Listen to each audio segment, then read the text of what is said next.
एक दिन राजू अपने कमरे में खिड़कियां बंद करके बहुत गलत हरकत कर रहा था। अंदर से दरवाजे की कुंडी लगानी भूल गया था। अचानक उसकी निशा भाभी अंदर आ गई। अब राजू ने निशा भाभी को किस अंदाज में अपने जाल में फंसाया। राजू का ये अंदाज औरत के घमंड को तोड़ सकता है। अब निशा भाभी जैसे ही अंदर गई, राजू को ऐसी हरकत करते देखकर हैरान रह गई। अपने कपड़ों से मुंह छुपाया और वैसे ही खड़ी रही। जब वो बाहर आया तो उसकी निशा भाभी बोली, राजू अंदर क्या कर रहे थे? राजू बोला, निशा भाभी आपको तो सब पता ही है, अब मेरे मुंह से क्या सुनना चाहती हो? तभी निशा भाभी बोली, वो सब तो ठीक है, लेकिन मुझे देखकर कुछ शर्म तो करते। तभी उसने कहा, निशा भाभी मुझे क्या पता था कि तुम भी उसी वक्त कमरे में आ जाओगी। वैसे भी मैं कुछ गलत तो कर नहीं रहा था। तभी निशा भाभी बोली, वो बात नहीं, शायद तुम जानते नहीं हो, इस तरह कोई औरत किसी जवान लड़के को देखकर बहक जाती है। राजू ने कहा, तो निशा भाभी आप भी कर लिया करो। निशा भाभी ने कहा, कर तो लूं, पर तेरे रोहित भाई हो तब ना। तो भाभी मैं तुम्हारी मदद कर दूंगी, मेरे पास आया करो। निशा भाभी बनावटी गुस्से में बोली, ज्यादा बोलकर मेरा दिमाग मत खराब करना, वरना सब तेरे रोहित भाई को बता दूंगी। अरे निशा भाभी मैं वो सब काम कर सकता हूँ। तभी निशा भाभी गुस्से में बोली, तेरा दिमाग खराब हो गया है। इससे पहले कि निशा भाभी और कुछ बोलती, राजू तुरंत वहां से भाग गया। निशा भाभी घमंडी जरूर थी, लेकिन थी बहुत खूबसूरत। वैसे भी वो निशा भाभी को नजरें कड़ाए देखता ही रहता था। अगर निशा भाभी उसकी तरफ देखती तो नजर फेर लेता था। रोहित भाई राजू को अपनी औलाद से भी ज्यादा चाहते थे, लेकिन निशा भाभी कुछ कपड़े भी ऐसे ही पहनती थी। उम्र भले ही 32 साल थी, लेकिन अभी भी 25 साल की लगती थी। वो निशा भाभी को बहलाना फुसलाना चाहता था, लेकिन उसकी हिम्मत नहीं हो रही थी, इसलिए उसने निशा भाभी को देखकर शर्म नहीं की। अब वो सोच रहा था, चलो आज तो निशा भाभी ने उसे देख लिया था। घर में वो दोनों ही ज्यादातर अकेले रहते थे, इसलिए वो सोचने लगा, आज अपने दिल की बात कह ही दूंगा, क्योंकि अब निशा भाभी ने देख लिया, अब सही वक्त आ चुका है। निशा भाभी अगर मेरी बीवी होती ना, तो एक भी दिन बाहर न जाता, रात को बीवी के पास ही रहता। अपनी निशा भाभी के सामने बिना शर्म किए, बिना झिझकते कहता रहा, मैं बीवी के साथ ऐसे करता फिर ऐसे करता। वो भी 22 साल का नौजवान था। निशा भाभी बहुत खूबसूरत थी और राजू के साथ हंसी मजाक करती रहती थी। राजू और निशा भाभी दोनों दोस्तों की तरह रहते थे। उसकी निशा भाभी बहुत ही खूबसूरत और हंसमुख थी। वो हमेशा उसके साथ खूब हंसी मजाक करती थी। अगर राजू अपने दिल की बात कह देता तो बहुत गुस्से से पेश आती थी। जब निशा भाभी उनके घर में नई नई आई थी, तो उसे खुद पर बहुत घमंड था, क्योंकि वो किसी हीरोइन से कम नहीं थी। निशा भाभी की लंबाई काफी थी और उसका चेहरा गोल और रंग गोरा था। जब भी वो राजू को देखती थी तो निशा भाभी की जाने वाली निगाहें उसके सीने के पार हो जाती थी। लेकिन शुरू में वो निशा भाभी से बात करने का बहाना ढूंढता रहता था, लेकिन वो उसके मुंह ही लगती थी। तभी से वो समझ गया था कि निशा भाभी के अंदर खूबसूरती का घमंड भरा हुआ है। जब रोहित भाई घर नहीं आते थे तो निशा भाभी अपने कमरे में अकेली रहती थी। राजू ने निशा भाभी को कई बार गैर मर्दों से बात करते देखा था। राजू निशा भाभी को देखकर महसूस करता था कि रोहित भाई आधी रात घर आते हैं, कभी कभी आते हैं, इसलिए निशा भाभी की ख्वाहिश पूरी नहीं होती होगी, क्योंकि निशा भाभी को जितनी रोहित भाई की जरूरत थी, रोहित भाई उतना वक्त निशा भाभी को दे ही नहीं पा रहे थे। ये बात वो बहुत अच्छी तरह समझ चुका था। एक दिन सुबह सुबह राजू ने देखा कि निशा भाभी काफी उदास लग रही थी। फिर राजू ने पूछा, निशा भाभी क्या हुआ, आप इतनी उदास क्यों हो? तभी निशा भाभी बोली, मेरी तबीयत ठीक नहीं है। फिर राजू ने चाय बनाई और फिर मेडिकल से दवाई लेकर आया। दवाई खाकर निशा भाभी अपने कमरे में चली गई। फिर वो थोड़ी देर बाद निशा भाभी की तबीयत के बारे में पूछने उनके कमरे में गया तो निशा भाभी बुखार में काफी तप रही थी, काफी बुखार था। तभी उसने कहा, निशा भाभी आज रोहित भाई घर आएंगे या नहीं? तब उसकी निशा भाभी बोली, तेरे रोहित भाई तो कई दिन तक नहीं आएंगे, ऑफिस के काम से कुछ दिनों के लिए बाहर गए हुए हैं। तभी राजू ने सोचा, अब क्या किया जाए। फिर करीब 1 घंटे बाद निशा भाभी को आराम मिलना शुरू हो गया। फिर अगले दिन सुबह जब राजू चाय पी रहा था तो निशा भाभी बोली, राजू 1 मिनट मेरे पास आओ। जब वो उनके पास गया तो निशा भाभी बोली, राजू क्या मुझे माफ कर दोगे? तब राजू ने पूछा, किस बात के लिए? तो उसकी निशा भाभी बोली, जब से मैं इस घर में आई हूँ उसके बाद एक बार भी मैंने तुमसे सीधे प्यार से नहीं बोला, लेकिन तुम मेरा कितना ख्याल रखते हो। राजू ने कहा, निशा भाभी कोई बात नहीं, मैं तो आपको अपना ही मानता हूँ। फिर उसने सोचा कि निशा भाभी से अपने दिल की बात कह दूं ये सही है, लेकिन फिर सोचा कि इस वक्त अपने दिल की बात कहना बड़ी गलती हो सकती है। निशा भाभी भड़क सकती हैं, क्योंकि अभी अभी तो निशा भाभी मेरे साथ बात करने लगी है और मुझसे अगर मैं अभी वो सब बता दूंगा तो बहुत जल्दी हो जाएगी। कहीं जल्दबाजी में निशा भाभी नाराज ना हो जाए, इसीलिए पहले निशा भाभी का और ज्यादा प्यार पाना पड़ेगा, उसके बाद कहना सही रहेगा। फिर उसके बाद निशा भाभी और राजू के बीच बहुत अच्छी दोस्ती हो गई। अब वो निशा भाभी का हर हुक्म मानता था और जो भी काम वो कहती वो फौरन कर देता था। इसलिए निशा भाभी को भी उससे पहले से ज्यादा मोहब्बत होने लगी थी।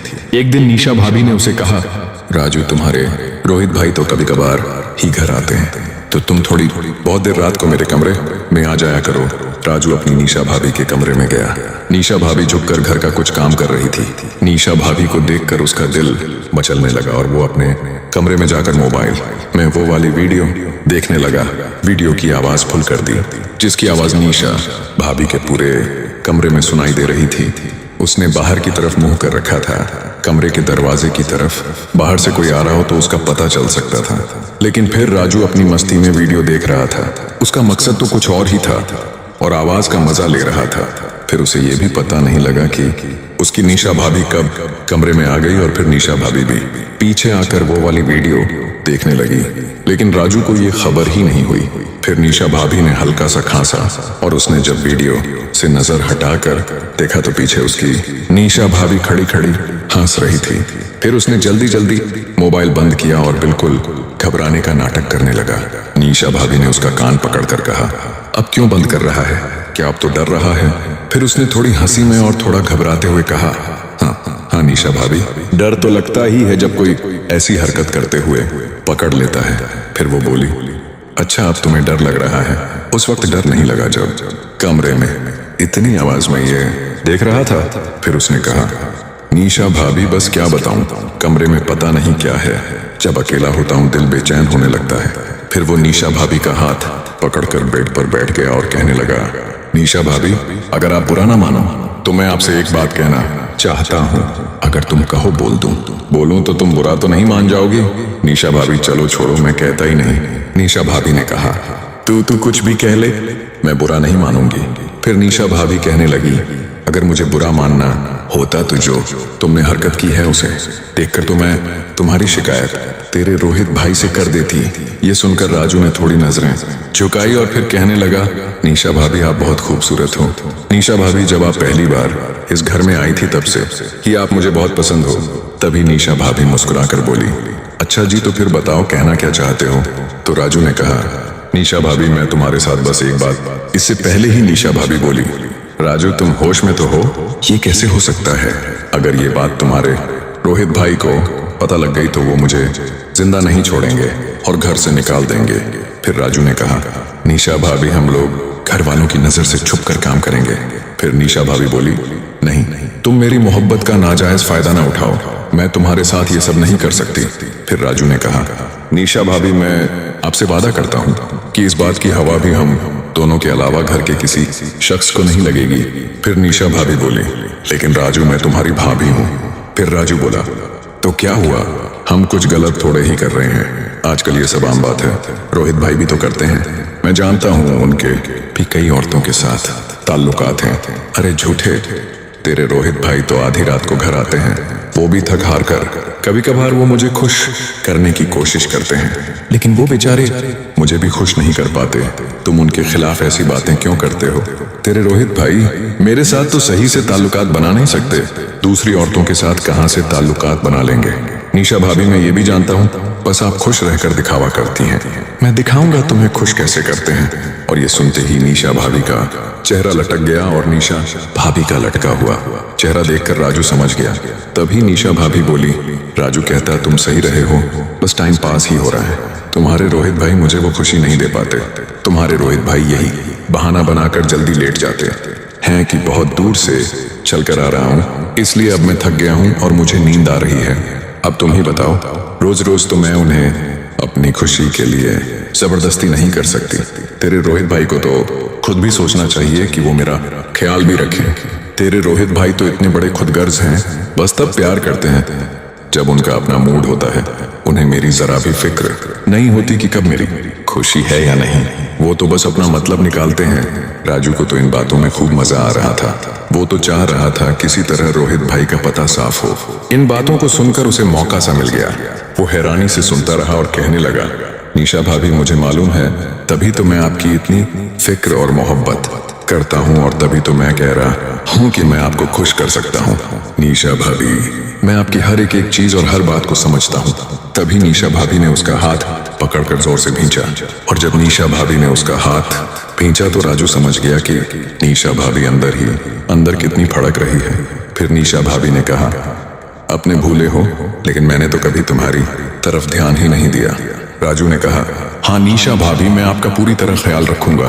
राजू अकेली निशा भाभी को देखकर डोल रहा था, लेकिन निशा भाभी भी राजू की चिकनी चुपड़ी बातों से मदहोश होने लगी थी। लेकिन निशा भाभी ने अपने जज्बात को काबू करने की कोशिश की। निशा भाभी ने कहा, चल मैं सोच कर बताऊंगी, और अपने कमरे में चली गई। जिस तरह एकदम से निशा भाभी अपने कमरे में गई, वो राजू को बहुत बुरा लगा। वो तो सोच रहा था आज काम बन गया, उसका सारा प्रोग्राम खराब हो गया, और वो सोचने लगा था, यार अब तो कुछ भी नहीं हो सकता। अगले दिन वो सुबह में जब नहाकर बाहर निकला, उसी वक्त निशा भाभी भी वहीं आ गई। बड़े मोहब्बत भरे अंदाज में हंसते हुए कहा, ओहो, आज तो बड़ा स्मार्ट लग रहा है। राजू ने कुछ नहीं कहा और चुपचाप वहां से चला गया, क्योंकि वो निशा भाभी को नाराज होकर दिखा रहा था। थोड़ी देर बाद निशा भाभी राजू के पास आई और बोली, क्या हुआ राजू, क्या मुझसे कुछ गलती हुई है या तुम मुझसे नाराज हो? राजू ने कहा, नहीं तो मैं क्यों आपसे नाराज होऊंगा, लेकिन आप जाओ और अपना काम करो, मैं आपसे कोई बात नहीं करनी। लेकिन निशा भाभी बाहर जाने के बजाय वहीं खामोशी के साथ खड़ी उसकी तरफ देखती रही। जब वो बाहर नहीं गई तो राजू खुद बाहर चला गया। जब वो शाम को घर वापस लौटा तो देखा कि निशा भाभी भी घर पहुंच चुके हैं। अब निशा भाभी को देखकर उसका दिमाग और भी ज्यादा खराब हो गया, क्योंकि अब तो उसकी सारी ख्वाहिशें धरी रह गई थी। निशा भाभी ने राजू को देखते ही कहा, आ जाओ बेटा राजू, कैसे हो? लेकिन उसने बड़ी बेरुखी से जवाब दिया, हाँ हाँ ठीक हूँ, कहकर फिर वो अपने कमरे में चला गया। लेकिन फिर थोड़ी देर बाद उसकी निशा भाभी ने उसे बुलाया और कहा, आओ राजू बेटा, खाना खा लो। फिर सब बैठकर खाना खाने लगे। खाना खाते वक्त राजू निशा भाभी की तरफ नजर घुमाता था, और निशा भाभी भी मुस्कुराकर उसे मनाने की कोशिश कर रही थी और साथ साथ चुप रहने का इशारा कर रही थी। उसका घर लुटने वाला है, और लुटने वाला भी कोई गैर या दुश्मन नहीं था, बल्कि खुद निशा भाभी का देवर राजू था। लेकिन राजू तो धीरे धीरे खाना खा रहा था। निशा भाभी उसे बोली, क्या बात है राजू, तू मुझसे नाराज है? राजू ने कहा, हाँ मुझे तुम पर बहुत गुस्सा आ रहा है। अब निशा भाभी उस पर गुस्सा नहीं हो सकती थी, क्योंकि राजू ने उसे अपने एहसान के नीचे दबा लिया था और वो घर की हर छोटी बड़ी जरूरत को पूरा कर रहा था। फिर निशा भाभी ने उसे प्यार से समझाया, तो मेरी बात क्यों नहीं समझ रहे हो, ये बहुत गलत है। फिर राजू ने कहा, इसमें गलत क्या है, थोड़ी बहुत देर के लिए किसी के काम आ जाना क्या गलत बात है? तभी निशा भाभी बोली, चुपचाप खाना खाकर जाओ और सो जाओ। फिर राजू ने धौंस जमाई और कहा, मैं सोऊं या नहीं, आपको क्या मतलब है? और फिर उसने कहा, मैं आज रात ऐसे ही बैठा रहूंगा। ये कहकर वो अपने कमरे में चला गया। कुछ भी हो जाए, एक बार तो निशा भाभी के घमंड को तोड़कर ही रहूंगा। फिर जब सब लोग सो गए, राजू ने अपने कमरे का दरवाजा जोर से खोला कि निशा भाभी को पता लग जाए कि वो बाहर जा रहा है। फिर वो छत पर चला गया और वहां कुछ देर बैठा रहा। तभी उसे किसी के आने की आहट सुनाई दी। उसने पीछे मुड़कर देखा तो निशा भाभी छत पर आ रही थी। वो उसके पास आकर बैठ गई और कहा, तुम पागल हो गए हो, इतनी रात को छत पर क्या कर रहे हो? तब राजू ने कहा, मेरी मर्जी है, मैं कुछ भी करूं, आप नीचे जाओ। आज मैं छत से कूदकर अपनी ख्वाहिश को खत्म कर दूंगा। इतना सुनते ही निशा भाभी हैरान रह गई और उसका दिल पसीज गया। तभी निशा भाभी ने उसका हाथ पकड़कर अपने हाथ में ले लिया और उसे समझाने की बहुत कोशिश की। राजू, अभी तेरे रोहित भाई घर पर हैं, तू 2 दिन और रुक जा। मैं तुझे अपनी बहादुरी दिखाने का जरूर मौका दूंगी। जो तू करना चाहता है वो एक दिन तो जरूर करेगा, बस थोड़ा सब्र कर ले। लेकिन एक बात का ध्यान रखना, सिर्फ एक बार, उसके बाद मुझे दोबारा कभी नहीं कहना, वादा करो। निशा भाभी की बात को उसने समझ लिया और कहा, ठीक है निशा भाभी, मैं वादा करता हूँ, कसम खाता हूँ, दोबारा कभी नहीं कहूंगा। सुबह को फिर निशा भाभी से कहा, निशा भाभी कब होगा? निशा भाभी ने कहा, राजू मैंने कहा ना, बता दूंगी। सुबह को राजू और निशा भाभी बात कर रहे थे। तभी रोहित भाई आए और कहने लगे, मैं तुम दोनों को एक बात बताने आया हूँ। अब मैं 15 दिन तक नहीं आऊंगा। मैं ऑफिस के काम से बाहर जा रहा हूँ और लगभग 15 दिन बाद ही वापस आऊंगा। तभी रोहित भाई बोले, राजू बेटे, अब इस घर की जिम्मेदारी तेरी है। अपनी निशा भाभी का तो अच्छे से ख्याल रखना। राजू ने कहा, रोहित भाई जी, आप बेफिक्र रहें, मैं इस घर की जिम्मेदारी अच्छे से संभाल लूंगा। और रही बात निशा भाभी की, तो उनका भी मैं हर तरह से ख्याल रखूंगा। बस आप बेफिक्र रहो। फिर रोहित भाई ने कहा, अब से कुछ घंटे बाद मेरी गाड़ी है। फिर राजू ने अपने रोहित भाई को, जब वो घर से रवाना हुए तो निशा भाभी रोहित भाई के कम में बैठी थी और वो रोहित भाई के जाने से रो रही थी। उसने कहा, निशा भाभी क्या हुआ, आप क्यों रो रही हैं? तो निशा भाभी बोली, नहीं रोऊं तो क्या करूं, तुम्हारे रोहित भाई पहले ही कई दिनों बाद आते थे, उन्हें देखने के लिए भी मैं तरसती थी और अब तो वो पूरे 15 दिन के लिए चले गए हैं। ये कहकर वो और भी रो पड़ी। राजू ने निशा भाभी को बैठाकर कहा, निशा भाभी कोई बात नहीं, रोहित भाई को तो अपने काम के लिए जाना ही था और मैं हूं तो आपके साथ आपका ख्याल रखने के लिए। ये कहते ही राजू ने निशा भाभी को गले से लगा लिया। उसके बाद तो बिना कुछ कहे राजू ने उसके साथ शुरुआत कर दी और बात आगे बढ़ती गई। राजू निशा भाभी को हासिल करने के लिए बहुत बेकरार था, लेकिन वो पहली बार किसी औरत के इतना करीब था। लेकिन निशा भाभी तो भाभी थी। अब निशा भाभी भी हिल गई। निशा भाभी पूरी तरह से तैयार हो गई। राजू अभी निशा भाभी को बहलाता रहा। निशा भाभी ने भी अब कोई एतराज नहीं किया। निशा भाभी ने अब पूरी तरह आंखें बंद कर ली थीं। बिना कुछ देखे राजू और निशा भाभी एक दूसरे से मिल रहे थे। जो काम रोहित भाई हमेशा अधूरा छोड़ देता था, लेकिन आज वो काम राजू पूरा कर रहा था। पूरी रात हर तरीके से राजू और निशा भाभी ने अपनी ख्वाहिश को पूरा किया और पूरी रात ऐसे ही गुजर गई। जब वो सोकर उठे तो पूरा दिन गुजर चुका था और शाम के 4 बज चुके थे। लेकिन जो निशा भाभी हमेशा उदास और मायूस रहती थी, आज वो चहकती हुई चिड़िया की तरह फिर रही थी। उसके बाद राजू रोजाना निशा भाभी के कमरे में सोने लगा।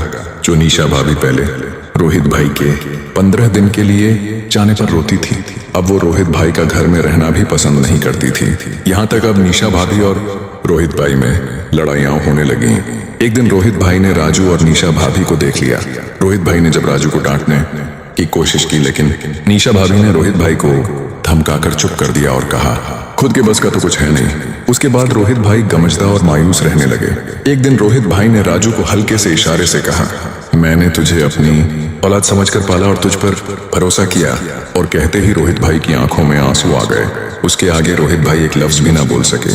बोलना चाहते थे, होंठ पड़पड़ा रहे थे, लेकिन बोल ना सके, जो राजू को बिल्कुल अच्छा नहीं लगा।